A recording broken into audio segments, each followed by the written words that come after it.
اعوذ باللہ من الشیطان الرجیم بسم اللہ الرحمن الرحیم جند ما هنالک محزوم من الاحزاب کذبت قبلهم قوم نوح وعاد وفرعون ذو الاوتاد وثمود وقوم لوط واصحاب الایکة اولئک الاحزاب ان کل الا کذب الرسل فحق عقاب صدق اللہ العظیم۔ یہ بھی ایک لشکر ہے ان میں سے کہ جو اس سے پہلے ہلاک کیے جا چکے ہیں، ان کی قسمت میں بھی اب اسی طرح کی ہلاکت لکھی جا چکی ہے۔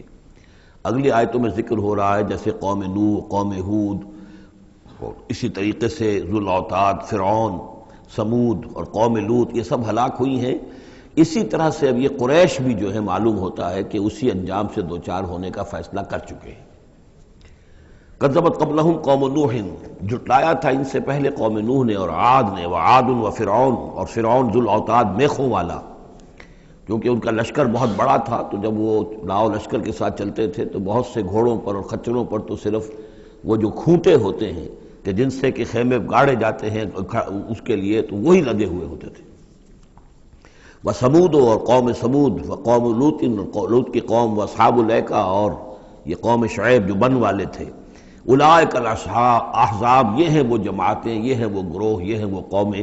کہ جو ہلاک ہو چکی ہیں۔ ان کل الا کذب الرسل، ان سب نے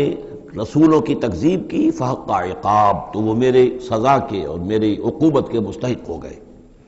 وما ينظر هؤلاء الا صيحة واحدة ما لها من فواق، اور یہ لوگ بھی اب منتظر نہیں ہیں مگر صرف ایک چنگھاڑ کے، ایک ہی چنگھاڑ ہوگی ہماری طرف سے، ما لها من فواق، جس میں کوئی وقفہ نہیں ہوگا، یہ ایک مسلسل۔ آپ دیکھیں کہ اگر کوئی زوردار آواز مسلسل چلے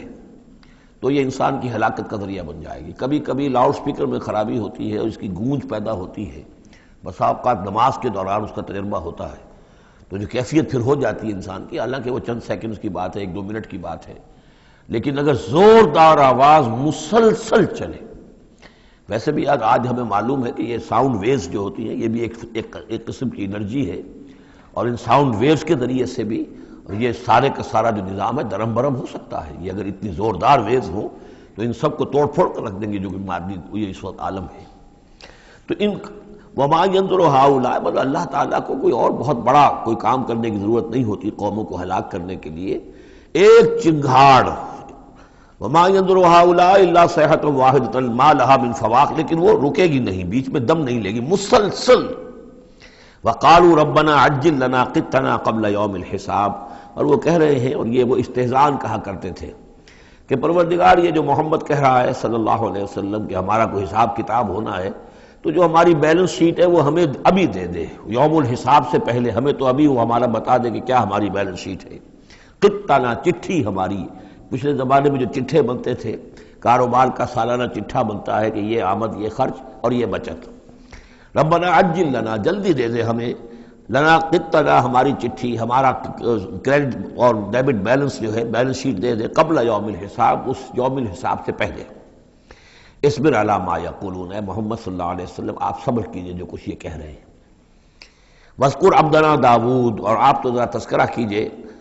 داود کا، ہمارے بندے داود کا، ذل اید، جو بڑی قوت والا تھا، انہ اواب، اور ساتھ ہی وہ بہت ہی رجوع کرنے والا تھا اللہ کی جناب میں۔ انا سخرنا الجبال معه، ہم نے تو اس کے ساتھ پہاڑوں کو مسخر کر دیا تھا، یسبحن بالعشی والاشراق، جو اس کے ساتھ ہی تسبیح کرتے تھے، اس کی آواز میں آواز ملا کر، شام کو بھی اور صبح کے وقت بھی۔ والطیر محشورا،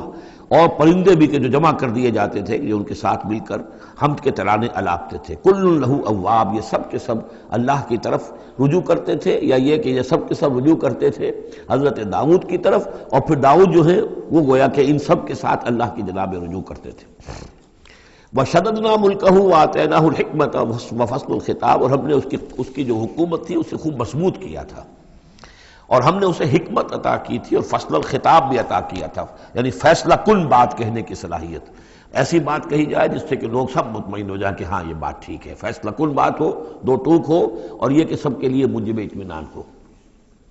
وَهَلْ أَتَاكَ نَبَأُ الْخَصْمِ، اب یہ جو تین چار واقعات اس صورت میں آ رہے ہیں یہ مشکلات القرآن میں سے ہیں۔ اس کی وجہ یہ ہے کہ یہ ہیں واقعات،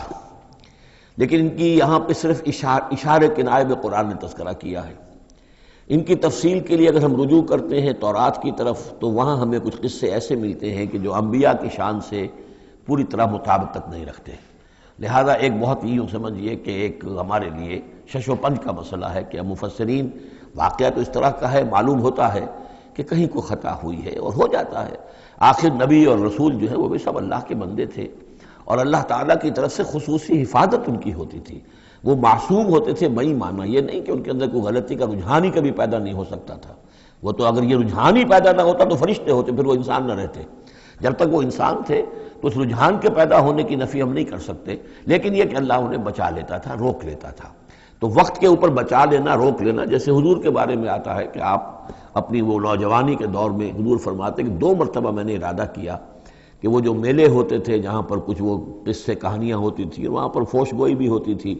شاعر جو ہے وہ ایسے ایسے اپنے قصیدے سناتے تھے، اپنے معاشقوں کی تفاصیل بیان کرتے تھے، تو 2 مرتبہ حضور کہتے ہیں میں نے ارادہ کیا کہ میں بھی ان میں جاؤں، دیکھوں کیا ہوتا ہے، وہاں پہ میں بھی شریک ہوں، لیکن دونوں مرتبہ یہ ہوا کہ فاصلے پر ہوتا ہوگا، ظاہر بات ہے کہ عین مکے میں تو نہیں تھا وہ،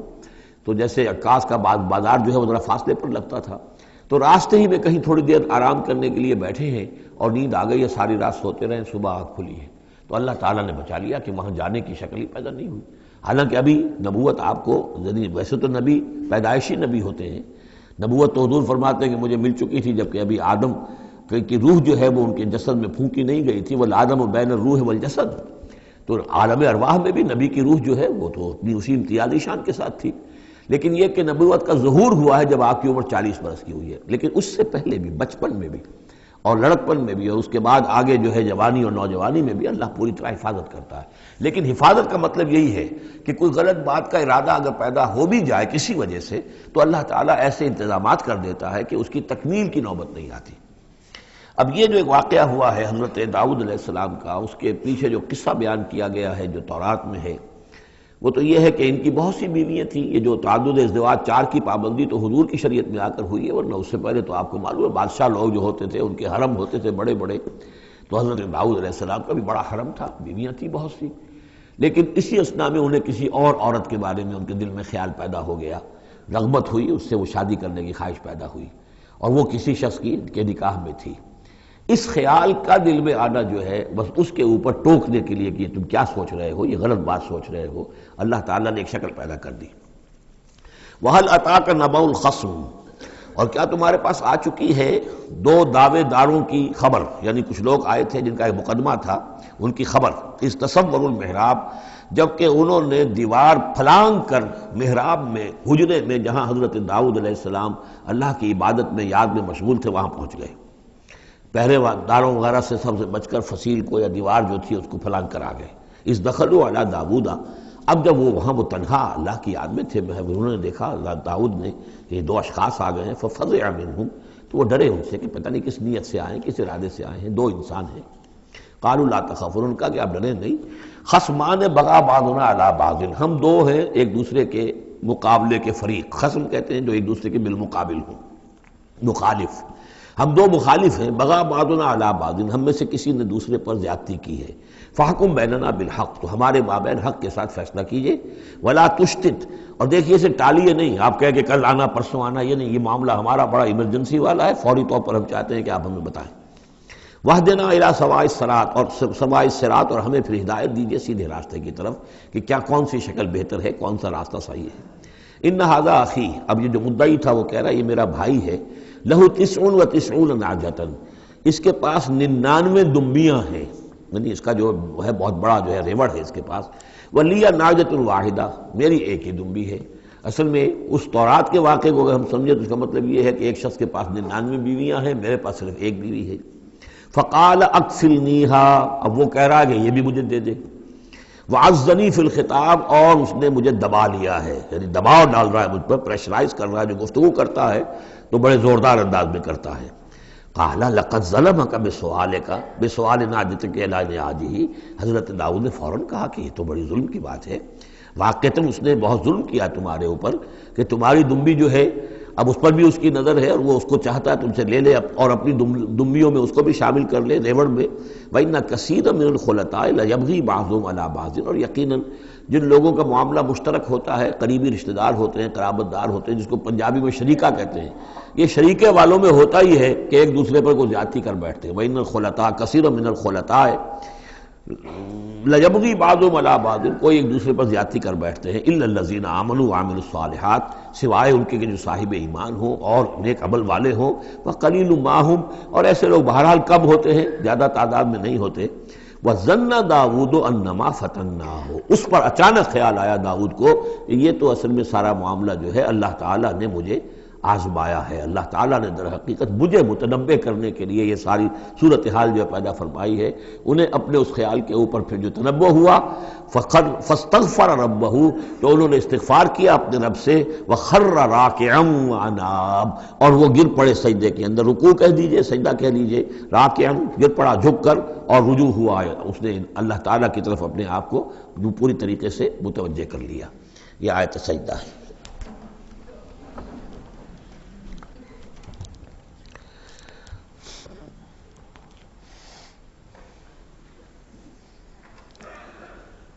یہ جو بھی اسرائیلی روایت اس سلسلے میں آئی ہے، اس کے ضمن میں حضرت عبداللہ ابن عباس رضی اللہ تعالیٰ عنہ کا ایک اثر بھی موجود ہے اسی نوعیت کا، یعنی ان کا قول بھی موجود ہے۔ اب یہ نہیں کہا جا سکتا کہ وہ مرفوع انہوں نے سنا ہو حضور سے، یا یہ کہ وہ صرف جو ہے روایت انہوں نے یہود سے سنی ہو اور اسی کو بیان کر دیا ہو، واللہ عالم۔ لیکن میں یہ سمجھتا ہوں کہ یہ چیز جیسے کہ ہم پڑھ چکے ہیں اس سے پہلے سورہ احزاب میں، حضور سے کہا گیا کہ اب آپ مزید شادی نہیں کریں گے، وَلَوْ أَعْجَبَكَ حُسْنُهُنَّ، وہاں پر بھی کوئی پردہ تو نہیں ڈالا گیا۔ ہو سکتا ہے کہ کوئی خاتون جو ہے آپ کی طبیعت میں آمادگی پیدا ہو جائے کہ آپ اس سے نکاح کریں، لیکن اب آپ خواہ وہ آپ کو پسند بھی آ جائیں، لیکن آپ اب نکاح نہیں کریں گے۔ تو یہ جو انسانی تقاضے ہیں، ظاہر بات ہے کہ انبیاء کا معاملہ جو ہے، جیسے کہ میں نے عرض کیا، بشریت تو ان کے ساتھ ہوتی ہے اور بشری تقاضے بھی ہوتے ہیں، لیکن نبی معصوم ہوتا ہے اس معنی میں کہ ان کا اس طرح کا کوئی اگر خیال ہو بھی جائے تو اس کی تکمیل اللہ نہیں ہونے دیتا، حفاظت کر لیتا ہے، اسی کا نام ہے عصمت انبیاء۔ فغفرنا لہ ذلک، تو ہم نے وہ جو بھی معاملہ تھا ہم نے معاف کر دیا اسے۔ وَإِنَّ لَهُ عِندَنَا لَزُلْفَىٰ، اور وَحُسْنَ مآب، اور یقیناً ہمارے پاس داؤد کے لیے بہت اونچا مرتبہ ہے اور بہت اچھا ٹھکانہ ہے، جہاں وہ جب لوٹ کر آئے گا تو بہت اعلیٰ مقام ہم عطا کریں گے۔ یا داؤد انا جعلناک خلیفۃ فی الارض، ہم نے کہا کہ اے داؤد ہم نے تمہیں زمین میں خلیفہ بنایا ہے، تمہیں حاکم بنایا ہے۔ فاحکم بین الناس بالحق، تو لوگوں میں جو فیصلے کرو معاملات کے حق کے ساتھ کرو، ولا تتبع الہویٰ، اور دیکھو اپنی خواہش کی پیروی نہ کرو، فیضلک عن سبیل اللہ، اگر اپنی خواہش کی پیروی کرو گے پھر تو وہ تمہیں لازماً گمراہ کر دے گی، بھٹکا دے گی اللہ کے راستے سے۔ ان الذین یضلون عن سبیل اللہ لہم عذاب شدید، یقیناً وہ لوگ جو بہک جاتے ہیں یا بھٹک جاتے ہیں اللہ کے راستے سے، ان کے لیے تو بڑا سخت عذاب ہے۔ بما نسوا یوم الحساب، یہ بھٹکنا ہوتا اسی لیے ہے کہ انہیں آخرت یاد نہیں رہتی، بسبب اس کے کہ وہ بھول جاتے ہیں حساب کے دن کو۔ وہ یوم آخر اگر یاد رہے، آخرت کی زندگی کا یقین رہے، تو پھر انسان جو ہے سیدھا رہتا ہے۔ وما خلقنا السماء والارض وما بینہما باطلا، اور ہم نے جو کچھ کے آسمانوں میں زمین میں ہے اور جو کچھ ان کے مابین ہے اسے بیکار پیدا نہیں کیا۔ اب یہ وہی لفظ آ گیا ہے دوبارہ جو سورہ آل عمران میں تھا، ربنا ما خلقت ھذا باطلا سبحانک فقنا عذاب النار۔ اس کے علاوہ سورہ مومنون میں آ چکا ہے، افحسبتم انما خلقناکم عبثا وانکم الینا لا ترجعون۔ تو یہ عبث اور بیکار کام کرنا اللہ کی شان سے بہت ہی سمجھیے کہ بعید ہے۔ ذالک ظن الذین کفروا، یہ گمان تو ان لوگوں کا ہے جنہوں نے کفر کیا ہے۔ فویل للذین کفروا من النار، تو ہلاکت اور بربادی اور تباہی ہے ان کافروں کے لیے آگ کی۔ ام نجعل الذین آمنوا وعملوا الصالحات کالمفسدین فی الارض، ذرا یہ سوچیں کیا ہم ان لوگوں کو جو ایمان لائے اور جنہوں نے نیک عمل کیے بنا دیں گے ویسا جیسا کہ وہ لوگ ہیں کہ جنہوں نے زمین میں فساد مچایا؟ یعنی یہ سوچو کہ دنیا میں کچھ لوگ ہیں نیکوکار ہیں، بھلائی کے کام کر رہے ہیں، کچھ ہیں بدماش ہیں، شریر ہیں، بد امنی پیدا کرتے ہیں، لوٹ مار کرتے ہیں، لوگوں پر ظلم کرتے ہیں، تو اگر آخرت نہ ہو تو پھر تو بڑا ظلم ہو گیا۔ یہ نیکوکار تو گھاٹے میں رہ گئے، بدماش عیش میں رہے، جن کے لیے کوئی سکروپلز نہیں ہے، کوئی اصول نہیں ہے، ان کے لیے نہ دیانت ہے نہ امانت ہے، کچھ نہیں ہے، جہاں داؤ لگ جائے جہاں ہاتھ پڑ جائے وہ حاصل کرنے کے لیے تیار ہے، اپنی تمام خواہشات کی جو ہے وہ تکمیل کرنے کے لیے ہر دم جو ہے وہ تیار ہیں، دیکھتے نہیں جائز ہے کہ ناجائز ہے، تو وہ تو پھر نفع میں رہے۔ اگر کوئی آخرت نہیں ہے تو پھر نفع میں وہ رہے، گھاٹے میں یہ رہے جو بیچارے بچ بچ کر چلتے ہیں، کسی کا دل نہ میں دکھا دوں، کسی کا حق نہ مار لوں، کسی پر زیادتی نہ کر بیٹھوں، میں حلال کھاؤں، جائز کھاؤں، محنت سے اور سچ بولوں، جھوٹ نہ بولوں، وہ تو پھر گھاٹے میں رہیں گے۔ آخرت ہونا لازمی ہے، اس کا تو مطلب یہ ہے کہ پھر دنیا بیکار پیدا ہوئی۔ اگر آخرت نہیں ہے تو پھر انسانی زندگی کا، خصوصاً انسان میں جو اخلاقی حص ہم نے پیدا کی ہے، یہی تو ہے جو حیوان میں اور انسان کے درمیان بہت بڑا فرق ہے۔ ان کی جبلت ہے صرف، باقی کوئی اخلاقی حص ان کے اندر نہیں، لیکن انسان کے اندر تو اخلاقی حص ہے، جبلت بھی ہے اور اخلاقی حص بھی ہے۔ تو اس اخلاقی حص کا نتیجہ کیا نکلا؟ الٹا نکل رہا ہے، تو نتیجتاً دلگوش ہونا چاہیے۔ ام نجعل الذین آمنوا وعملوا الصالحات کالمفسدین فی الارض ام نجعل المتقین کالفجار، کیا ہم اپنے متقی بندوں کو برابر کر دیں گے ان فاجروں اور فاسقوں کی؟ کتاب انزلناہ الیک مبارک، یہ کتاب ہے قرآن جو اے نبی ہم نے آپ پر نازل کی ہے، مبارک، بہت بابرکت ہے۔ یہ برکت کے لفظ کو یہاں سمجھ لیجئے، برکہ عربی زبان میں کہتے ہیں کسی شے میں سے اس کے خیر کو نکالنے والی شے، وہ برکت ہے۔ کوئی شے پوٹینشلی آپ میں ہے، لیکن یہ کہ وہ ڈورمنٹ پڑی ہوئی ہے، سوئی ہوئی ہے، اور اس کو آپ ایکسپلائٹ نہیں کر رہے، استعمال نہیں کر رہے، آپ کو اس کا شعور بھی نہیں ہے، احساس بھی نہیں ہے۔ کوئی شے جو آپ کو اس کا احساس دلا دے، پھر آپ اپنی اس صلاحیت کو استعمال کریں، ایکسپلائٹ کریں، اسے بروئے کار لائیں، وہ شے برکت والی ہوئی۔ تو یہ لفظ آتا ہے قرآن مجید میں، یا تو بام مبارکہ، باران رحمت، بارش برستی ہے، زمین میں وہ پوٹینشل رویدگی موجود ہے، ڈورمنٹ ہے، بیج پڑے ہوئے، پانی آتا ہے، جذب ہوتا ہے، آسموسس شروع ہوتا ہے، پانی داخل ہوتا ہے بیج کے اندر، وہاں کو حرکت شروع ہوتی ہے، اب وہاں سے وہ جو رویدگی نکل رہی ہے اور وہ بیج جو ہے اس سے اب دو پتیاں نکلی ہیں، تو مام مبارکہ۔ اسی طرح یہ کتاب مبارک ہے، اس معنی میں کہ انسان کے اندر اللہ نے جو خیر ودیت کیا ہوا ہے، موجود ہے، اس کی روح میں ہے نور تجلی بھی اسی خاک میں پنہاں، غافل تو نرا صاحب ادراک نہیں ہے، وہ ہے تمہارے اندر، لیکن یہ کہ وہ ڈورمنٹ ہے، اس کو نکال کر برآمد کرنا، اس کو سامنے لانا، اس نیکی کو بروئے کار لانا، اس روح کی اور روحانیت جو ہے اس کی نشو و نما، اس کا پروان چڑھنا، یہ اس کتاب کا نتیجہ ہے۔ تو یہ کتاب مبارک ہے، کتاب انزلناہ الیک مبارک لیدبروا آیاتہ ولیتذکر اولو الالباب، یہ مبارک ہے، بابرکت ہے، تاکہ وہ تدبر کریں اس کی آیات پر، اور تاکہ جو ہوش مند لوگ ہیں وہ اس سے سبق حاصل کریں۔ وَوَهَبْنَا لِدَاوُودَ سلیمان، اور ہم نے داؤد کو سلیمان جیسا بیٹا عطا کیا، نعم العبد، بہت ہی اچھا بندہ تھا ہمارا، انہ اواب، اور یقیناً وہ بھی ہماری طرف رجوع کرتا رہتا تھا، ہماری طرف ہی رجوع رہتا تھا، توجہ رکھتا تھا، گیان دھیان ہمارے ساتھ لگائے رکھتا تھا۔ اذ ورد علیہ بالعشی الصافنات الجیاد، جب یہ کہ شام کے وقت ان کے سامنے پیش کیے گئے، یعنی جیسے انہوں نے پہلے ہم پڑھ چکے ہیں کہ انہوں نے اپنی فوجوں کی انسپیکشن کی تھی، تو وہ فوجیں کہ جو انسانوں کی بھی تھیں، جنوں کی بھی تھی، یوزعون، ان کی ریجیمنٹس بنائی گئی تھیں، بٹالینز بنائی گئی تھیں، اس میں پرندے بھی تھے۔ اسی طریقے سے اب جو گھوڑے رکھے ہوئے تھے جہاد کے لیے، ظاہر بات ہے کہ گھوڑے، کیولری جو ہے وہ تو اس زمانے میں اصل شے تھی، تو اس کو انہوں نے جو شام کے وقت انسپیکشن پریڈ کوئی ہوئی گھوڑوں کی، تو وَإِذْ عُرِضَ عَلَيْهِ بِالْعَشِيِّ الصَّافِنَاتُ الْجِيَادُ، تو بہت ہی عمدہ، بہت اعلیٰ نسل والے، بہت عمدہ جو گھوڑے تھے، ان کو اس کے سامنے پیش کیے گئے، معائنہ کر رہے تھے حضرت سلیمان۔ فَقَالَ إِنِّي أَحْبَبْتُ حُبَّ الْخَيْرِ عَنْ ذِكْرِ رَبِّي، ہوا یہ کہ اس میں کچھ دیر ہو گئی، شام کا وقت تھا اور سورج جو ہے وہ غروب ہو گیا، عصر کی نماز ان کی قضا ہو گئی، جیسے کہ حضور کی عصر کی ایک نماز قضا ہوئی تھی غزوہ احزاب میں، اور اس پر حضور نے لعنت فرمائی تھی پھر کفار پر کہ ان کی وجہ سے ہماری آج عصر کی نماز، اور خاص طور پر جس کو صلاۃ الوسطیٰ عام طور پر چونکہ گمان ہے، وہ آج ہماری قضا ہو گئی، تو عصر کی نماز ان کی قضا ہو گئی۔ تو انہوں نے کہا کہ مجھے یہ جو حب الخیر، یہ خیر ہے نا، یہ گھوڑے جو ہیں یہ خیر ہے، دولت ہے، ایک آدمی کی بہت اچھی جو ہے پونجی ہے، اس کی محبت نے، انی احببت حب الخیر عن ذکر ربی، میں اس کی محبت میں اتنا مصروف ہو گیا، اتنا مشغول ہو گیا کہ اپنے رب کا ذکر جو ہے وہ بھول گیا۔ حتی توارت بالحجاب، حتی توارت الشمس بالحجاب، یہاں گویا کہ سورج کا لفظ محذوف ہے، یہاں تک کہ سورج جو ہے وہ تو چھپ گیا، اوٹ میں آ گیا۔ ردوہا علیہ، تو اس میں انہوں نے کہا کہ ذرا واپس لاؤ ان گھوڑوں کو۔ فطفق مسحا بالسوق والاعناق، تو اب وہ لگا تلوار مارنے ان کی گردنوں پر اور ان کے پیروں پر۔ اس کو سمجھنا چاہیے کہ غلبہ حال میں یہ کیفیت ہوئی. اس کی بھی تعویل کرنے کی بہت کوشش کی گئی کہ نہیں وہ تو پوچھنے کے لیے ان کی گردن گویا کہ اور ان کو چوم چاٹ رہے ہیں، تو انہوں نے جو ہاتھ چلائے تھے ان کی گردن اور جو ان کے پاؤں، جیسے کہ آدمی جب یعنی بہت ہی گھوڑا بہت اعلیٰ نسل کا ہو تو آپ ہاتھ پھیرتے ہیں اس کے اوپر، تو اس سے ایک اپنائیت کا احساس اس کے اندر بھی پیدا ہوتا ہے. تو یہ جو نہیں، یہ بات نہیں ہے، بات سیدھی وہی ہے کہ جو یعنی خام خواہ اس میں ضرورت نہیں ہے. جیسے کہ غلبہ حال کسی وقت ہو جاتا ہے، خام خواہ تعویل کی کیا ضرورت ہے. جیسے حضرت عمر کا معاملہ ہو گیا تھا کہ غزوہ احد میں تلوار پھینک کر بیٹھ گئے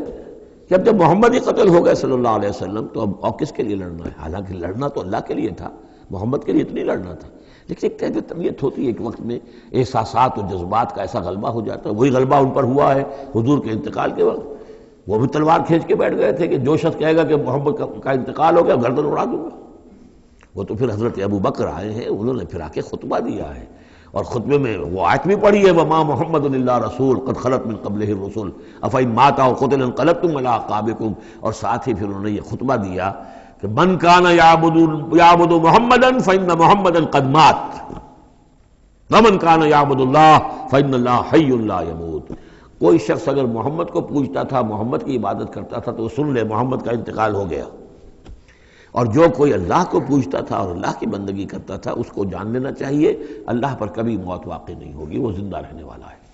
تو یہ غلبہ حال کی ایک کیفیت ہے کہ اسی کیفیت میں کہ میری یہ نماز جو ہے یہ چھوٹ گئی ہے.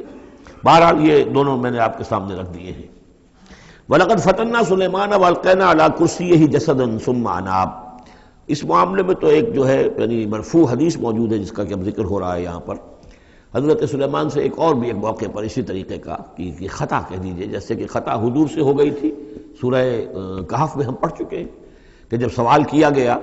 بتائیے کون ہیں اصحاب کہف، کون تھے، ان کا واقعہ کیا ہے، اور وہ ذوالقرنین کون. آپ کہتے ہیں ٹھیک ہے میں کل بتا دوں گا، اس لیے کہ روزانہ حضرت جبرائیل آتے تھے، میں پوچھ لوں گا اور مجھے جواب مل جائے گا، میں تمہیں دے دوں گا. لیکن کئی دن تک حضرت جبرائیل نہیں آئے. اب پھر دیکھیے کہ آپ کی جان جو ہے وہ ضیق میں آ گئی کہ نہیں آ گئی. لوگوں نے تالیاں پیٹ دی، بس چھٹی گم ہو گئی. کہاں اب تمہاری وہ وحی، اور کہاں تمہارے پاس وہ ذریعہ علم. اس کے بعد پھر وحی نازل ہوئی تو ساتھ ہی وہ آیت بھی سورہ کہف میں نازل ہوئی وَلَا تَقُولَنَّ لِشَيْءٍ إِنِّي فَاعِلٌ ذَلِكَ غَدًا إِلَّا أَن يَشَاءَ اللَّهُ. آئندہ کبھی اے نبی کسی بھی کام کے بارے میں کبھی ہرگز یہ نہ کہیے گا یہ کام میں کل کر دوں گا مگر اس استثناء کے ساتھ اگر اللہ نے چاہا. انشاءاللہ، اگر انشاءاللہ میرا ارادہ ہے انشاءاللہ میں یہ کام کر دوں گا، انشاءاللہ کے بغیر. ہم لوگ جو کہتے رہتے ہیں تو ہماری کوئی حیثیت نہیں ہے کہ اس پر پکڑا جائے ہمیں. لیکن جو بڑے لوگ ہوتے ہیں، جو عظیم شخصیات ہوتی ہیں، تو ان کے لیے یہ معاملہ جو ہے وہ اتنا ہی سخت ہوتا ہے اللہ کا. پھر ان کی گرفت بھی ہوتی ہے تو چھوٹی چیز پر ہوتی ہے. بڑے لوگوں کی چھوٹی چیز پر بھی بڑی سخت گرفت ہوتی ہے، یہ قاعدہ قانون ہے. تو اسی طرح کا معاملہ انشاءاللہ ہی کہنے کا معاملہ ہو گیا ہے کہ جو بھول گئے یا کسی وجہ سے حضرت سلیمان کا اصل میں ان کا کوئی معاملہ ہوا، اپنے کچھ سپہ سالاروں سے ناراض ہوئے ان سے، اور انہوں نے سمجھا کہ شاید تم یہ سمجھتے ہو کہ میری جو طاقت اور حکومت ہے وہ تمہارے ہی بل پر قائم ہے. میں آج اپنی تمام ازواج کے پاس جاؤں گا اور ان سب سے میں صحبت کروں گا اور سب سے جو ہے وہ اولاد ہوگی، اور میرے اتنے جو ہیں وہ جوان ہاتھ پھر پیدا ہو جائیں گے تاکہ یہ کہ میں تمہارا شاید اتنا پھر میں دستے نگر نہ رہوں. اس طرح سے انہوں نے کچھ کہا اور ساری اس ایک رات میں اپنی تمام بیویوں کے ساتھ انہوں نے صحبت کی. لیکن یہ کسی بیوی کو حمل نہیں ہوا. ایک کو ہوا تو اس کا بھی کوئی بچہ جو ہے ادھورا سا، وہ 7 ماسہ ہوگا 6 ماسہ ہوگا، وہ پیدا ہوا. دائی نے لا کر ان کے تخت پر رکھ دیا، اور شاید اس کا چرچا بھی ہو گیا تھا کہ انہوں نے یہ بات کہی تھی. تو اب پورے گویا کے درباریوں میں بھی اس کی شہرت تھی کہ دیکھیں اب کیا ہوتا ہے ان کے ساتھ. تو اس معاملے میں انہیں کچھ سبکی اٹھانی پڑی. وہ ہے وہ واقعہ جو یہاں بیان ہو رہا ہے. وَلَقَدْ فَتَنَّا سُلَيْمَانَ، اور اسی طرح ہم نے فتنے میں ڈالا تھا سلیمان کو. وَأَلْقَيْنَا عَلَىٰ كُرْسِيِّهِ جَسَدًا ثُمَّ أَنَابَ، اور ہم نے اس کے تخت پر ایک ایسا جسد لا کر لوتھڑا سا ڈال دیا تھا. وہ دائی نے لا کر ڈالا کہ یہ وہ آپ کی جو تھی قسم اس کا یہ نتیجہ ہے اللہ کی طرف سے. لیکن یہ کہ بہرحال انہوں نے اس پر بھی توبہ کی. بلکہ یہاں تک روایت میں آتا ہے کہ فرشتے نے یاد بھی دلانے کی کوشش کی انہیں کہ انشاءاللہ کہیے. لیکن کیا اس وقت کیا کیفیت تھی ان کی جذباتی کہ انہوں نے وہ بات نہیں کہی، اور اس پر پھر اللہ تعالیٰ نے گویا کہ تنبیہ کرنا ضروری سمجھا. قال رب اغفر لی وہب لی ملکا، اب اس پر انہوں نے اللہ سے رجوع کیا اور دعا کی پروردگار مجھے معاف فرما دے میری خطا، وَهَبْ لِي مُلْكًا لَا يَنبَغِي لِأَحَدٍ مِّن بَعْدِي، اور مجھے ایسی حکومت عطا فرما، تیرا جو مجھ پر کرم ہے اور میرے والد پر جو کرم تو نے کیا، جو ہم دونوں پر احسانات کیے ہیں، یہ دعا ہم پڑھ چکے ہیں۔ رب اعوذنی ان اشکر نعمتک التی انعمت علی وعلی والدی وان اعمل صالحا، یہ حضرت سلیمان کی دعا پہلے آ چکی ہے۔ وَهَبْ لِي مُلْكًا لَا يَنبَغِي لِأَحَدٍ مِّن بَعْدِي، مجھے ایسی حکومت عطا فرما کہ جو میرے بعد کسی اور کے لیے ممکن نہ ہو۔ اور یہ واقعہ ہے کہ ان کی جو حکومت تھی وہ جنات پر بھی تھی، ان کی حکومت ہوا پر بھی تھی، ان کا قانون پرندوں پر بھی چل رہا ہے۔ اس اعتبار سے واقعتاً یہ مثالی ہے ایک معاملہ، لا ينبغی لأحد من بعدی، میرے بعد پھر کسی اور کو اس طرح کی حکومت نہ ملے، تو اس طرح کی حکومت پھر اللہ تعالیٰ نے کسی اور کو نہیں دی۔ اللہ نے ان کی اس دعا کو قبول فرمایا۔ انک انت الوہاب، یقیناً تو ہی ہے دینے والا، عطا کرنے والا۔ فسخرنا له الریح تجری بامرہ رخاء حیث اصاب، تو ہم نے ہوا کو بھی اس کے لیے مسخر کر دیا، اس کے حکم پر وہ چلتی تھی، اس کے حکم سے چلتی تھی بڑی ہی نرمی اور آہستگی کے ساتھ جہاں بھی وہ پہنچنا چاہتا تھا۔ یعنی ہوا کی ڈائریکشن بھی ان کے اختیار میں، اور وہ ہوا جو ہے پھر ان کے سفینوں کو لے کر سمندروں کے اندر بھی جدھر وہ جانا چاہتے تھے وہ آرام کے ساتھ لے کر جاتی تھی۔ وشیاطین کل بناء وغواص، اور ہم نے مسخر کر دیے تھے اس کے لیے وہ شیاطین یعنی جنات، کل بناء جو سب کے سب بنانے والے تھے، عمارتوں کے بنا، بنا کہتے ہیں معمار کو۔ بنا حسن البنا شہید رحمۃ اللہ علیہ، ان کا خاندانی پیشہ جو ہے وہ تعمیر، وہ معمار خاندان سے تھے، اور عربوں میں کوئی اس میں آر نہیں ہوتا۔ آپ سعودی عرب میں جائیں گے سقا، اب وہاں پہ کوئی صاحب ہوں گے جن کے جد امجد جو ہے وہ حرم کے اندر کہیں پانی پلاتے تھے لوگوں کو، ساقی کے کام کر سقا، وہ اپنے نام کے ساتھ سقا لکھتے، انہیں کوئی وہ نہیں۔ خباز نان بائی خاندان چلا رہا ہے، خبازوں کا خاندان ہے، نان بائی ہے، تو کام کے اندر تو پیشے میں عیب نہیں رکھیے نہ فرحات کو نام، سیدھی سی بات ہے۔ تو وہ بنا، وہ ان کے لیے تھے معمار، وغواص اور غوطہ خور، غوطہ کرنے والے، سمندروں میں غوطہ لگا کر اور وہاں سے موتی وغیرہ نکالنے والے، وآخرین مقررین فی الاسفاد، جو لوگ تو رہتے تھے، اور کچھ اور قوم ہوتی تھی کہ جو جکڑی ہوئی زنجیروں میں، یہ جنات کی طاقت جو ہے ایک نفری وہ ہوتی تھی جو رکھی رہتی تھی کہ جہاں ایمرجنسی میں ضرورت ہو تو پھر ان کو وہاں سے استعمال کیا جائے۔ ھذا عطاؤنا، اور ہم نے ان سے کہہ دیا تھا اے سلیمان یہ ہماری عطا ہے تمہارے لیے، فمنن او امسک، چاہو تو یہ تقسیم کرو لوگوں کے اندر، لوگوں پر احسان بھی کرو، اور چاہو تو اپنے پاس رکھو بغیر حساب۔ بہرحال ہم نے اس پر حساب کوئی نہیں رکھا، ہم تم سے اس پر کوئی حساب نہیں لیں گے۔ وَإِنَّ لَهُ عِندَنَا لَزُلْفَىٰ وَحُسْنَ مَآبٍ، اور یقیناً اس کے لیے ہمارے پاس بہت اونچا رتبہ بھی ہے اور بہت عمدہ ٹھکانہ بھی ہے، جب وہ لوٹ کر آئیں گے تو ان کو وہاں پر بہت عمدہ ٹھکانہ ملے گا۔ وَاذْكُرْ عَبْدَنَا أَيُّوبَ إِذْ نَادَىٰ رَبَّهُ أَنِّي مَسَّنِيَ الشَّيْطَانُ بِنُصْبٍ وَعَذَابٍ، اور ذرا یاد کیجئے، ذکر کیجئے حضرت ایوب کا علیہ السلام، ہمارا بندہ ایوب، جب اس نے پکارا اپنے رب کو، انی مسنی الشیطان بنصب وعذاب، کہ شیطان نے مجھے چھوت لگا دی ہے، بڑی تکلیف اور ایذا اور تکلیف، اور اس کی بیماری تھی، جلدی کوئی بیماری تھی جس کی وجہ سے سارا جسم جو ہے گل گیا تھا، اور اس درجے اس میں کوئی تعفن بھی تھا، کیڑے بھی پڑ گئے تھے کہ ان کی اہلیہ، بیوی، بچے ایک وقت تک تو انہوں نے خدمت کی، جب تک کی پھر بعد میں آ کر سب ہمت ہار کر ان کو چھوڑ کر چلے گئے تھے۔ تو گویا کہ اس قسم پرسی کے عالم میں پھر انہوں نے یہ دعا کی، تو اللہ تعالیٰ نے فرمایا کہ ارکض برجلک، ذرا اپنا پاؤں مارو زمین پر، ھذا مغتسل، یہ اب تمہارے اس ایڑی کے جو زور سے جو چشمہ ہم نے نکال بہایا ہے، یہ تمہارے نہانے کے لیے ہے، بارد و شراب، ٹھنڈا ہے، اور پینے کے لیے بھی ہے۔ تو شاید جس کو ہم کہتے ہیں گندھک کا کوئی چشمہ نکل آیا ہو، جو کہ جلدی امراض کے لیے چشمے ہوتے ہیں جہاں جاتے ہیں لوگ، جلدی امراض کے لوگ جا کر وہاں جا کر نہاتے ہیں تو اس سے شفا ہوتی ہے، تو اللہ نے اس کے اندر وہ شفا ان کے لیے رکھ دی، وہ ٹھیک ہو گئے۔ وَوَهَبْنَا لَهُ أَهْلَهُ وَمِثْلَهُم مَّعَهُمْ، اب پھر ان کی اولاد بھی اور ان کی اہل و عیال سب واپس بھی آ گئے، اور یہ کہ مزید بھی ہم نے انہیں اور اہل و عیال عطا کیے، مِثْلَهُم مَّعَهُمْ رحمتًا مِنَّا، یہ سب ہماری جانب سے رحمت کا مظہر تھا، وذکریٰ، اور یاد دہانی اور نصیحت، لِأُولِي الْأَلْبَاب، ہوش مند لوگوں کے لیے۔ وَخُذْ بِيَدِكَ رِزْقًا، کسی موقع پر اپنی بیوی سے ناراض ہو کر ان کہا تھا کہ میں تمہیں 100 کوڑے لگاؤں گا یا 100 تمہیں ماروں گا کمچیاں، تو غصے میں آ کر اب وہ قسم کھا لی اس کے اوپر، لیکن یہ کہ اب جب ٹھیک ہو گئے، بیوی بھی آ گئی، اب کیا کریں، اس قسم توڑیں یا اس قسم کا کیا شکل کریں، تو اللہ نے اس کے لیے بھی انہیں ایک شکل بتا دی کہ سینکوں کا ایک تھبا لے لو، جیسے جھاڑواں ہوتی تھی پرانے زمانے میں، تو اس میں وہ 100 اگر سینکیں ہیں تو وہ لے لو، خذ بیدک ضغصن، تم لے لو اپنے ہاتھ میں سینکوں کا ایک مٹھا، فضرب بہ، اور اس سے ایک ضرب لگا دو، ولا تحنث، اس سے یہ کہ تمہاری وہ قسم ٹوٹے گی نہیں، وہ 100 وہ جو ہے قمچیاں ایک ہی مرتبہ لگ جائیں گی۔ انا وجدناہ صابرا، ہم نے اسے اپنا صبر کرنے والا بندہ پایا، نعم العبد، کیا ہی عمدہ وہ اچھا بندہ تھا ہمارا، انہ اواب، یقیناً وہ بھی ہماری طرف رجوع کرنے والا انسان تھا۔ وَاذْكُرْ عِبَادَنَا إِبْرَاهِيمَ وَإِسْحَاقَ وَيَعْقُوبَ أُولِي الْأَيْدِي وَالْأَبْصَارِ، اور تذکرہ فرمائیے ہمارے بندوں ابراہیم کا اور اسحاق کا اور یعقوب کا، وہ بھی تھے بڑے ہاتھوں والے، یعنی بڑے ان کے یعنی قوتوں والے، والابصار، اور آنکھوں والے، مشاہدہ بھی، غور و فکر بھی، ہاتھوں والے بھی، طاقت والے بھی۔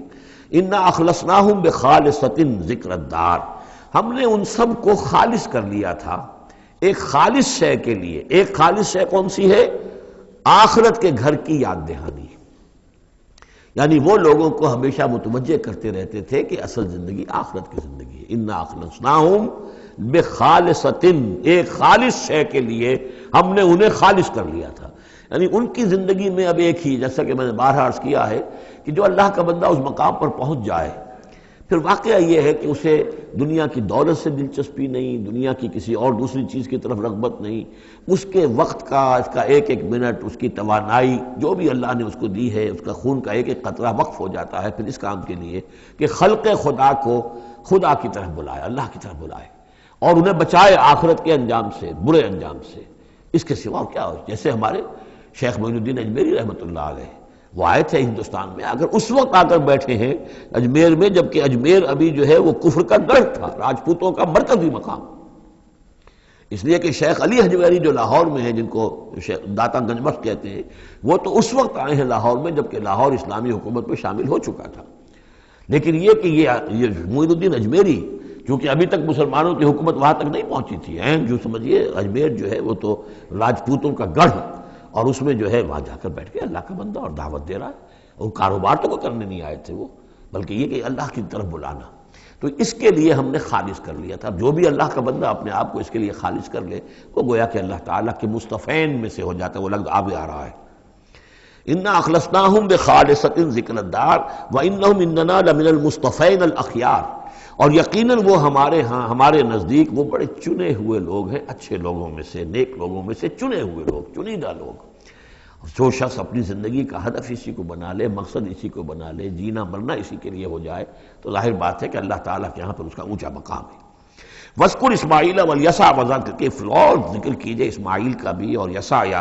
اب ان کے بارے میں صحیح طور پہ ہم کچھ نہیں کہہ سکتے، یہ دو جو ہیں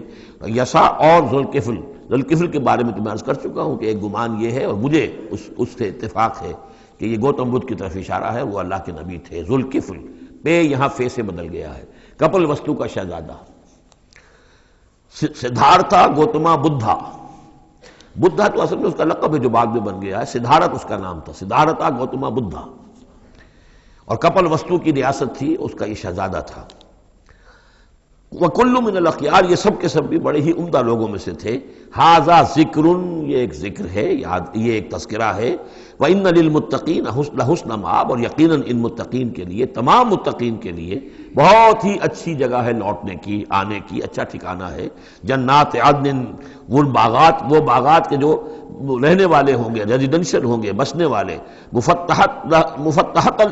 مفتحۃ لہم الابواب، جن کے دروازے ان کے لیے کھلے رکھے گئے ہوں گے۔ یہ اس سے بھی آگے بھی آئے گا سورہ زمر میں بھی کہ جنتوں کا معاملہ یہ ہے کہ اس کے دروازے کھلے ہوں گے جنتیوں کے استقبال کے لیے، جیسے کہ مہمان کے لیے جب آپ کو اس کا استقبال کرنا ہو تو یہ تو نہیں کرتے دروازے بند کر کے بیٹھ جائیں کہ وہ آ کے دستک ہی دے گا تبھی کھولیں گے،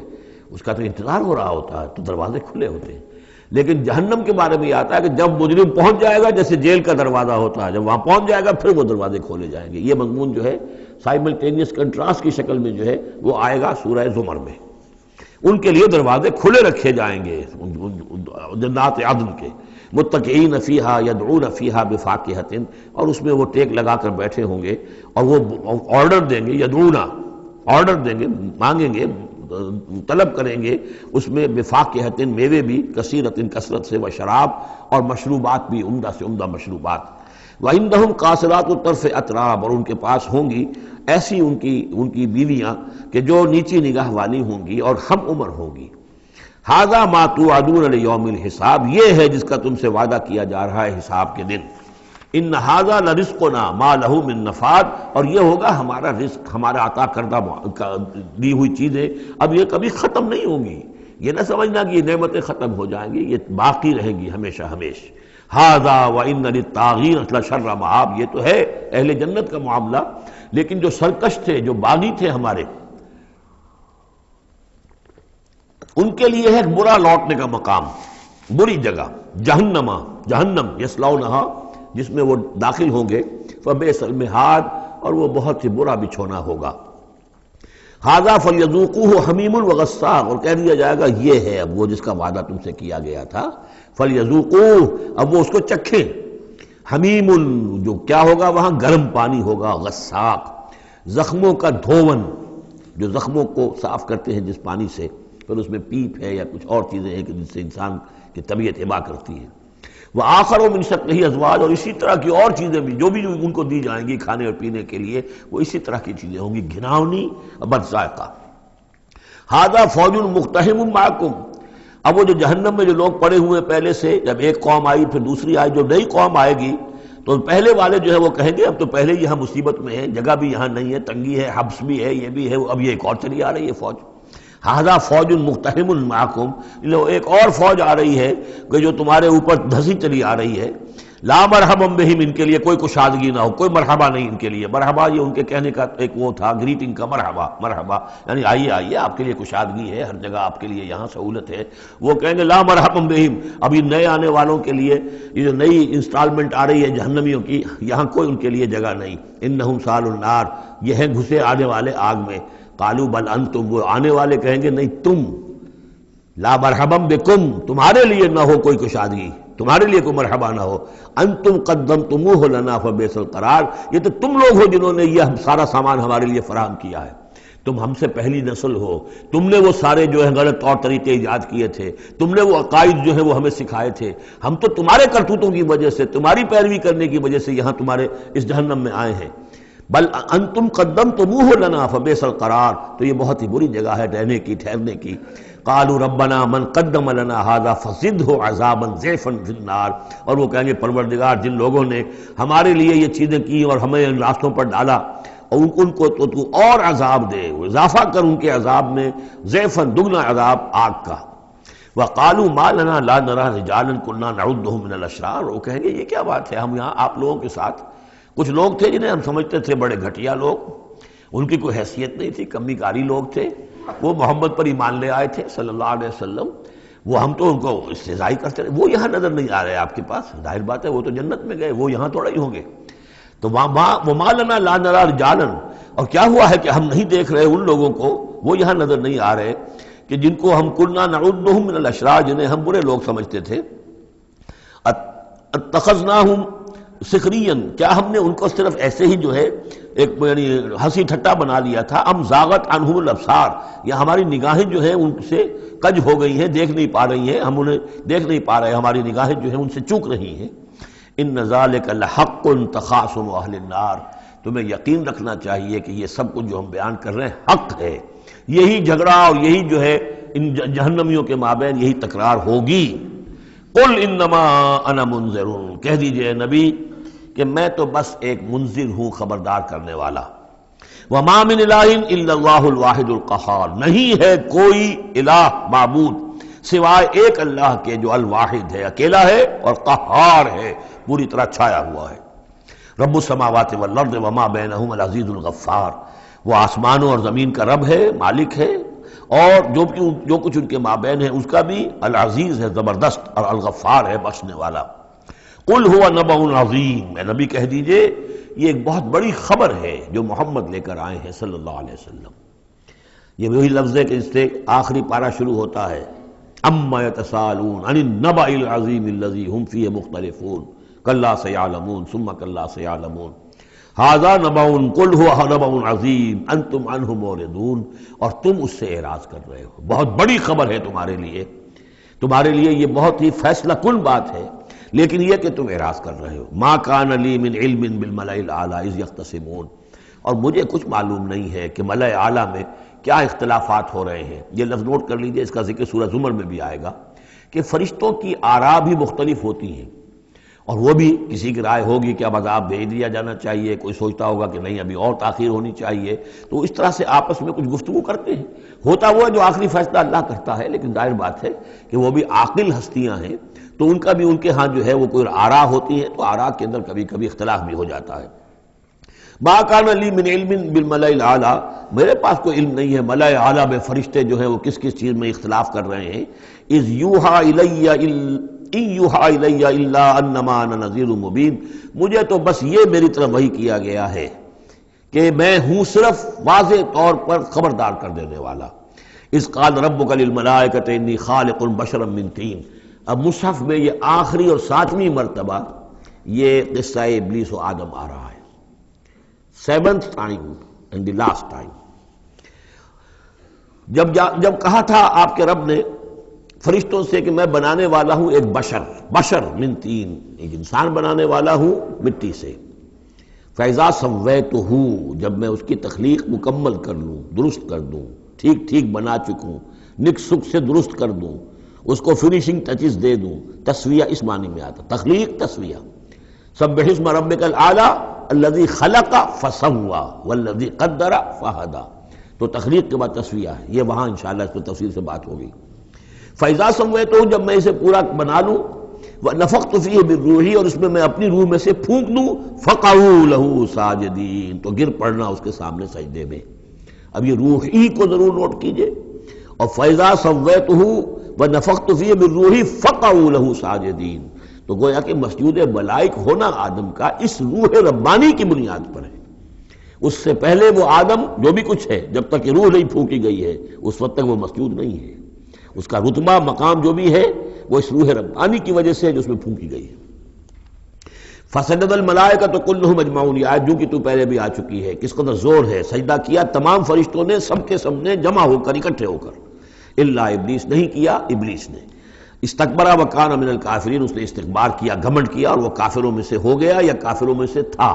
پہلے ہی سے اس میں کفر تھا، چھپا ہوا تھا، تکبر تھا، چھپا ہوا تھا، اب وہ کفر اور تکبر جو وہ سامنے آ گیا، جیسے منافقین کا نفاق غزوہ احزاب کے موقع پر ان کی زبانوں پر آ گیا۔ قال یا ابلیس ما منعک ان تسجد لما خلقت بیدی، اور کہا اللہ نے اے ابلیس کیا ہوا تجھے، کس چیز نے منع کیا، کس چیز نے روکا کہ تو سجدہ نہ کرے اس کو جسے میں نے اپنے دونوں ہاتھوں سے بنایا ہے۔ اب یہ یدیہ جو ہے یہ خاص طور پر قابل غور ہے، دونوں ہاتھوں سے بنانے سے کیا مراد ہے؟ یا تو قرآن میں ایدی بھی آتا ہے، اپنے ہاتھوں سے، ایدینا، تو وہ تخلیق جو ہم نے ان کے لیے جو بنائے ہیں، چوپائے بنائے، اپنے ہاتھوں سے بنائے ہیں، ہم لہا مالکون، یہ سورہ یاسین میں آ چکی، لیکن دونوں ہاتھوں سے بنانا میرے نزدیک اس کا مطلب یہ ہے کہ دو عالم جو ہیں، عالم خلق اور عالم امر، ان دونوں کو اللہ نے جمع کیا ہے آدم میں اور انسان میں۔ ایک ہی ہستی ہے اللہ، الا لہ الخلق والامر، خلق اور امر دونوں اسی کے ہیں، یہ دونوں عالم اسی کے تسلط میں ہے، اسی کی حکومت قائم ہے، امر پر بھی، عالم امر اور عالم خلق پر بھی۔ اب فرشتہ صرف عالم خلق سے متعلق ہے، اس کا اس عالم امر سے متعلق ہے، اس کا کوئی وہ حیوانی جسد نہیں ہے، اس کی کوئی بھوک نہیں ہے، اس کو کوئی پیاس نہیں ہے، اس میں کوئی نر اور مادہ نہیں ہے، ان کے کوئی جنسی جذبہ کچھ نہیں، عالم امر کی شے۔ باقی یہ جنات ہیں، ان کے اندر یہ سارا عالم خلق کی شے، ان میں روح کا سوال ہی نہیں۔ باقی جتنے بھی حیوانات ہیں ارضی، یہ عالم خلق کی شے ہے۔ انسان واحد مخلوق ہے اللہ کی، جس میں پھر دونوں چیزیں آ کر جمع ہوئی ہیں کہ عالم خلق سے ہے اس کا حیوانی وجود، یہ جسم جو بنا ہے، یہ مٹی سے بنا ہے، اور لیکن اس کے اندر اللہ نے لا کر وہ امانت جو ہے عالم امر کی روح، وہ جو ہے اس کے اندر پھونکی ہے۔ انا عرضنا الامانۃ علی السماوات والارض والجبال فابین ان یحملنها واشفقن منها وحملها الانسان، اس میں بھی میں یہ بات عرض کر چکا ہوں۔ تو خلقتہ بیدی، میں نے اپنے دونوں ہاتھوں سے بنایا اسے۔ اب اس کو استعارے میں بھی لیا گیا ہے، اس معنی میں کہ بڑے اہتمام سے بنایا، میں نے دونوں ہاتھوں سے بنایا ہے، تو اشرف المخلوقات ہے۔ وہ بات بھی صحیح ہے کہ اللہ تعالیٰ کی کریشن کا کلائمیکس، اللہ تعالیٰ کی یوں سمجھیے کہ اس کی کلائمیکس جو ہے، نقطہ عروج جو ہے اس کی تخلیق کا، وہ انسان ہے۔ قال یا ابلیس ما منعک ان تسجد لما خلقت بیدی، استکبرت ام کنت من العالین، کیا تم نے غرور کیا، استکبار کیا، یا تو ہے ہی بہت بڑے درجے میں تھا، کوئی تیرا درجہ بہت بلند تھا؟ قال انا خیر من، اس نے کہا صحیح ہے بات، اے اللہ میں اس سے بہتر ہوں۔ اس کے سامنے روح ہے ہی نہیں، اس کے سامنے صرف آدم کا جسد خاکی ہے، حیوانی ہے، تو جھوٹ نہیں کہہ رہا اس کے اعتبار سے، اس کے مشاہدے کے اعتبار سے بات صحیح ہے کہ یہ تو مجھ سے کم تر ہے۔ خلقتنی من نار وخلقتہ من طین، مجھے تو نے بنایا آگ سے، اس کو بنایا مٹی سے۔ قال فاخرج منہا فانک رجیم، سوال یہ ہے کہ اللہ حکم دے رہا ہے تم سجدہ کرو، تو تم نے اللہ کے حکم کی تو نافرمانی کی ہے نا۔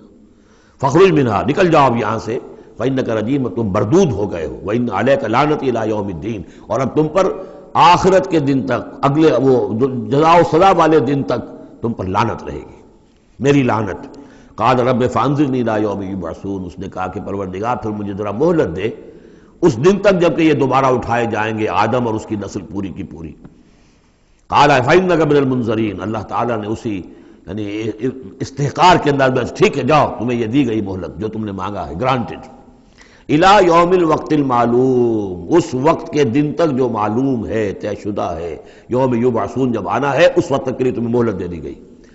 قال فبعزتک لأغوینہم اجمعین، اب اس نے کہا جب تو نے مجھے مہلت دے دی ہے تو اے اللہ تیری عزت کی قسم، تیرے اقتدار اور اختیار کی قسم، میں ان سب کو گمراہ کر کے رہوں گا، الا عبادک منہم المخلصین، سوائے اس میں سے تیرے وہ بندے جنہیں تو خود اپنا بنا لے۔ مخلص، مخلص نہیں، مخلص۔ قال فالحق والحق اقول، اب حق ہے اور میں تو کہتا ہی حق ہوں، میری ہر بات حق ہوتی ہے۔ لَأَمْلَأَنَّ جَهَنَّمَ مِنْكَ وَمِمَّنْ تَبِعَكَ مِنْهُمْ أَجْمَعِينَ، تو میں بھی بھر دوں گا پھر جہنم کو تجھ سے، اور جو بھی ان میں سے تیری پیروی کریں گے ان سب سے جہنم کو بھر کر رہوں گا۔ قُلْ مَا أَسْأَلُكُمْ عَلَيْهِ مِنْ أَجْرٍ، اب یہ بات بتا کے اب حضور سے کہا جا رہا ہے نبی کہیے میں نے تم سے اس پر کوئی اجرت تو نہیں مانگی، میں تمہیں یہ خبریں سنا رہا ہوں، غیب کی وحی جو مجھے آ رہی ہے وہ سنا رہا ہوں، ازل کے جو واقعات ہیں جو اس وقت ہوئے تھے وہ باتیں بتا رہا ہوں، تو میں نے تو اس پر کوئی تم سے اجرت نہیں مانگی، تم سے کوئی انعام طلب نہیں کیا۔ قُلْ مَا أَسْأَلُكُمْ عَلَيْهِ مِنْ أَجْرٍ وَمَا أَنَا مِنَ الْمُتَكَلِّفِينَ، اور یہ بھی تم جانتے ہو، اچھی طرح جانتے ہو، قَدْ لَبِثْتُ فِيكُمْ عُمُرًا، میں تمہارے مابین ایک عمر گزار چکا، میں متکلف نہیں ہوں۔ متکلف کون ہے؟ تکلف کرنے والا۔ اب تکلف ہر اعتبار سے ہوتا ہے، ایک جیسے ہم جسے کہتے ہیں ایک شاعر ہوتا ہے فطری شاعر، اور ایک متشاعر ہوتا ہے۔ وہ شاعر اس فطری نہیں ہوتا، وہ بڑی محنت کرتا ہے، جوڑ توڑ کے کوئی سیکھتا ہے، عروض سیکھتا ہے، یہ سیکھتا ہے، کوئی الفاظ کا ذخیرہ جو ہے جوڑتا ہے، پھر وہ کچھ شعر کہتا ہے، وہ تکلف کے ساتھ شعر کہنا۔ ایک ہے جسے آپ کہتے ہیں آمد، اور ایک وہ ہے کہ آورد، بڑی محنت سے مشقت سے کوئی آپ نے کمپوز کیا ہے۔ تو میری زندگی میں تم نے تکلف کا کوئی شائبہ دیکھا ہی نہیں آج تک، سادہ زندگی۔ خاص طور پر یہ کہ کبھی میں نے شعر کہنے کی کوشش کی ہو، کبھی میں نے کوئی خود خطیب بننے کی کوشش کی ہو، اس کی کوئی مشق کی ہو۔ ما انا من المتکلفین، میں کوئی بنانے والا اور تکلف کرنے والا اور تصنع کرنے والا نہیں ہوں۔ ان ہوا الا ذکر للعالمین، نہیں ہے یہ مگر یاد دہانی اور نصیحت تمام جہان والوں کے لیے۔ ولا تعلمن نبأہ بعد حین، اور اس کی جو خبر ہے، جو اس کا نتیجہ نکلنے والا ہے، جیسے سورۃ الطارق میں فرمایا انہ لقول فصل وما هو بالہزل،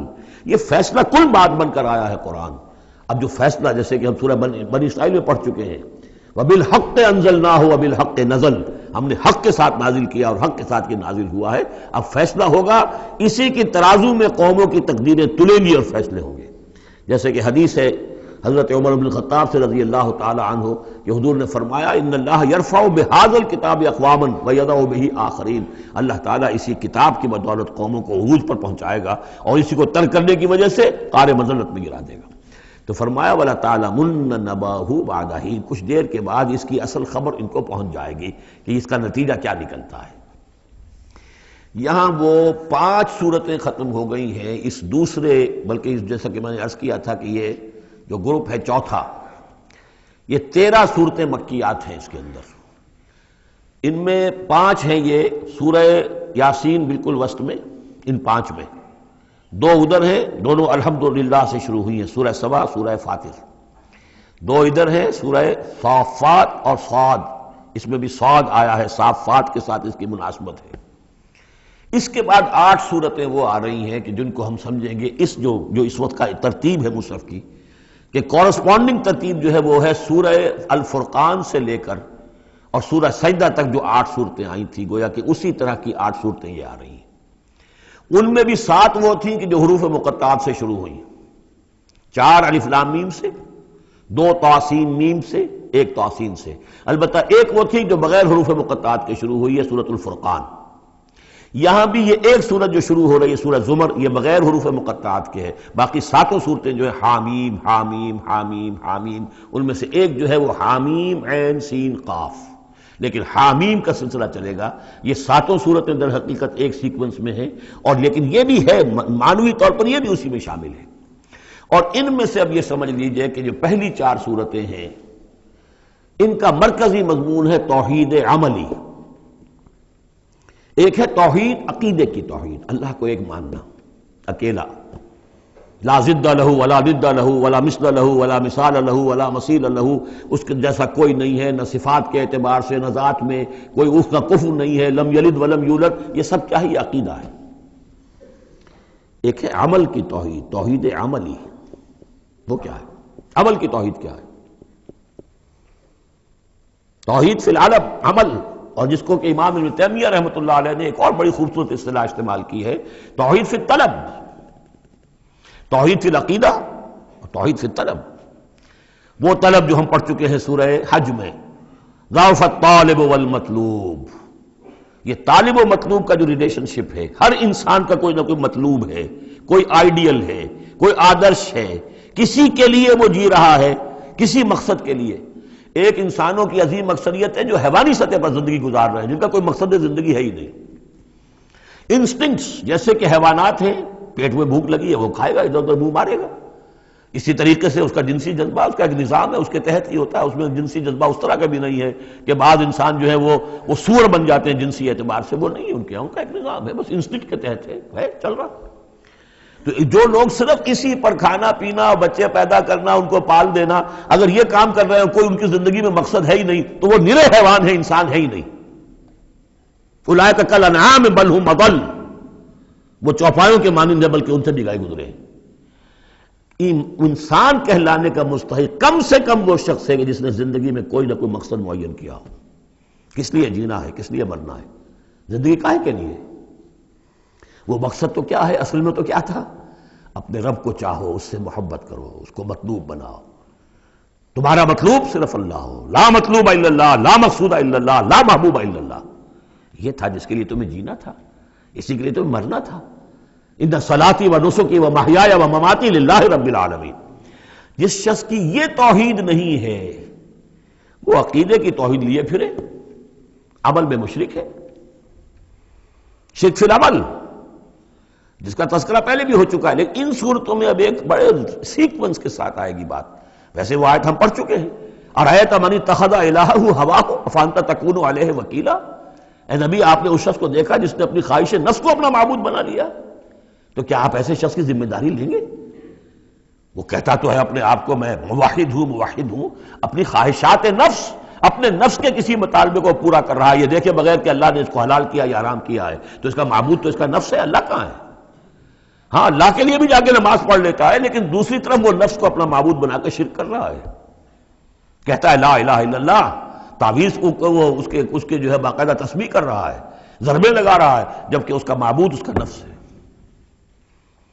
اسی طریقے سے حدیث میں آیا تعیس عبد الدینار و عبد الدرہم، ہلاک ہو جائے یا ہلاک ہو گیا درہم و دینار کا بندہ۔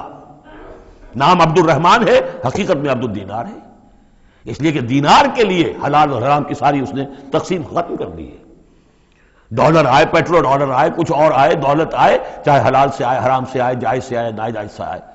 یہ تو پھر معبود کون ہوا؟ دولت۔ ہندو میں اور آپ میں فرق کیا ہے؟ ہندو نے دولت کی دیوی بھی بنا کر ایک رکھ لی ہے، وہ لکشمی بائی ہے ان کی، اس کو پوجتے ہیں، دنڈوت کرتے ہیں، اس کی کرپا ہو جائے گی تو دولت ہو جائے گی۔ ہم نے کہا ہٹاؤ اس تکلف کو، اس لکشمی بائی کو ہٹاؤ، سیدھے دولت کو پوجو، تو دولت کے پجاری تو ہم ہیں۔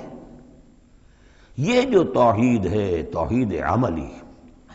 اس کا جو پہلا نقطہ ہے اللہ کی بندگی کی توحید، توحید فی العبادت، بندگی صرف اللہ کی ہو، یعنی کل کی کل اطاعت اس کے لیے ہو، باقی اطاعت اس کی اطاعت کے تابع ہو۔ باپ کا حکم مانو، ہاں، جو شریعت کے خلاف نہ ہو مانو، ماں کا مانو، استاد کا مانو، حاکم کا مانو،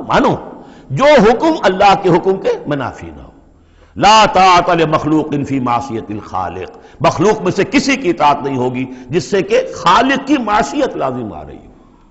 اگر یہ نہیں ہے اور مخلوق میں سے کسی کی بھی اطاعت آپ نے قبول کر لی ہے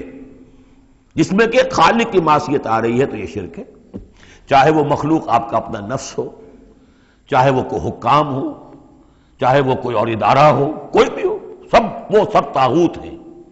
تو پہلی یہ سورہ زمر ہے، اس میں آپ دیکھیں گے کس تکرار کے ساتھ بات آ رہی ہے، اللہ کی بندگی، لیکن اس کے لیے اپنی اطاعت کو خالص کرتے ہوئے بندگی۔ چند آیتیں اس کی ہم پڑھ لیتے ہیں، ویسے یہ کہ وقت بہت کم ہے۔ بسم اللہ الرحمن الرحیم، تنزیل الکتاب من اللہ العزیز الحکیم۔ اگلی صورت شروع ہوگی تنزیل الکتاب من اللہ العزیز العلیم، صرف اتنا فرق ہوگا، یہ دونوں صورتیں جوڑے کی ہیں، آپس میں جوڑا ہے، حکیم اور علیم کا فرق ہے صرف۔ تنزیل الکتاب من اللہ العزیز الحکیم، تنزیل الکتاب من اللہ العزیز العلیم۔ اور یہاں حامیم نہیں ہے، وہاں سے حامیم شروع ہو جائے گا، جیسے سورۃ الفرقان بغیر حروف مقطعات کے ہے، باقی ساتوں صورتیں جو تھیں وہ ہم گن چکے ہیں وہ حروف مقطعات سے۔ اس کتاب کا اتارا جانا ہے اس اللہ کی طرف سے جو العزیز ہے، زبردست ہے، اور الحکیم ہے، کمال حکمت والا۔ انا انزلنا الیک الکتاب بالحق، اے محمد ہم نے آپ پر یہ کتاب اتاری ہے حق کے ساتھ۔ فاعبد اللہ مخلصا لہ الدین، بس بندگی کرو اللہ کی، اس کے لیے اپنی اطاعت کو خالص کرتے ہو۔ بندگی ہو رہی ہے، نمازیں پڑھی جا رہی ہیں، عمرے ہو رہے ہیں، حج ہو رہے ہیں، یہ ہو رہا ہے، وہ ہو رہا ہے، اور طاغوت کی اطاعت بھی ہو رہی ہے، حرام خوری بھی ہو رہی ہے، جو کچھ سارا کچھ چل رہا ہے ہماری زندگیوں کے اندر، سودی لین دین بھی ہو رہا ہے، وہ سب کیا ہے؟ یہ تو خالص بندگی تو نہ ہوئی اللہ کی، یہ تو بڑی پالیوٹڈ ہے، اس کے اندر تو بڑی بڑی گندگیاں شامل ہیں۔ فاعبد اللہ مخلصا لہ الدین، اس کے لیے اپنی اطاعت کو خالص کرتے ہو۔ الا للہ الدین الخالص، آگاہ ہو جاؤ، اللہ کے ہاں قبول ہے صرف وہ اطاعت جو خالص ہو۔ کچھ آدھی اللہ کی آدھی کسی اور کی، دفع کرو، وہ آدھی یہ بھی اسی کو دے دو۔ اللہ بہت غیور ہے، وہ قبول نہیں کرتا۔ میرا بننا ہے تو پورے میرے بنو، یا ایھا الذین آمنوا ادخلوا فی السلم کافہ، اسلام میں داخل ہونا پورے کے پورے آنا پڑے گا۔ اور اگر تم نے یہ کیا، افتؤمنون ببعض الکتاب وتکفرون ببعض، ہماری کتاب کے ایک حصوں کو مانا، ہماری شریعت کے بعض احکام کو مانا اور بعض کو ٹھکرا دیا، پاؤں تلے رون دیا۔ فما جزاء من يفعل ذلك منكم الا خزي في الحیاۃ الدنیا ویوم القیامۃ یردون الی اشد العذاب۔ تو جو لوگ یہ طرز عمل اختیار کریں گے ان کی سزا اس کے سوا کچھ نہیں کہ دنیا کی زندگی میں ذلیل و خوار کر دیے جائیں اور قیامت کے دن شدید ترین عذاب میں جھونک دیے جائیں۔ تو دنیا کی رسوائی تو ہمارے سامنے، ہمارے ماتھے پر لکھی ہوئی ہے۔ 150 کروڑ یا 130 کروڑ دنیا میں ہوتے ہوئے عزت نام کی کوئی شے ہمارے پاس نہیں۔ جو بھی بین الاقوامی معاملات ہیں ان میں کوئی ہم سے کوئی رائے لیتا ہی نہیں۔ الا للہ الدین الخالص، آگاہ ہو جاؤ کہ اللہ کے ہاں مقبول اگر ہوگا تو دین خالص۔ والذین اتخذوا من دونہ اولیاء، اور وہ لوگ جنہوں نے اللہ کے سوا کچھ اور کو اولیاء بنایا ہوا ہے، ما نعبدهم الا لیقربونا الی اللہ زلفیٰ، کہتے ہیں ہم نہیں ان کو نہیں پوچھتے، ہم تو اصل میں اللہ ہی کو پوچھتے ہیں، ان کو صرف اس لیے پوچھتے ہیں کہ یہ ہمیں اللہ سے قریب کر دیں گے، یہ ہمارے یہ وسیلے ہیں، ان کے ذریعے سے ہم اللہ کے قریب ہو جائیں گے، اس لیے پوچھتے ہیں۔ ان اللہ یحکم بینہم فیما ہم فیہ یختلفون، یقیناً اللہ تعالیٰ فیصلہ کر دے گا ان کے مابین ان تمام چیزوں میں جن میں یہ اختلاف کر رہے ہیں۔ ان اللہ لا یہدی من ہوا کاذب کفار، اللہ تعالیٰ ہرگز ہدایت نہیں دیتا ان کو جو جھوٹے ہوں اور ناشکرے ہوں، کفار۔ لو اراد اللہ ان یتخذ ولدا لاصطفیٰ مما یخلق ما یشاء سبحانہ، اگر اللہ کا واقعی ارادہ ہوتا کہ وہ کسی کو اولاد بنائے تو ٹھیک ہے، اپنے جو مخلوق ہے ان میں سے جس کو چاہتا چن لیتا، اس لیے کہ اس کے ہاں اولاد کا تو تصور نہیں ہے، اس کی اولاد کوئی ہے ہی نہیں، ایک خالق ہے، باقی سب مخلوق ہیں، تو فرشتے بھی مخلوق ہیں، تو اللہ کو ضرورت کیا پڑی ہے کسی کو اپنا بیٹا بنانے کی یا بیٹی بنانے کی۔ سبحانہ، وہ پاک ہے، هو اللہ الواحد القہار، وہ تو اللہ ہے، اکیلا ہے، قہار ہے، اور خود چھایا ہوا ہے کل کائنات کے اوپر، کل تخلیق، کل مخلوقات کے اوپر اس کی حکومت قائم ہے۔ بارک اللہ لی ولکم فی القرآن العظیم ونفعنی وإیاکم بالآیات والذکر الحکیم۔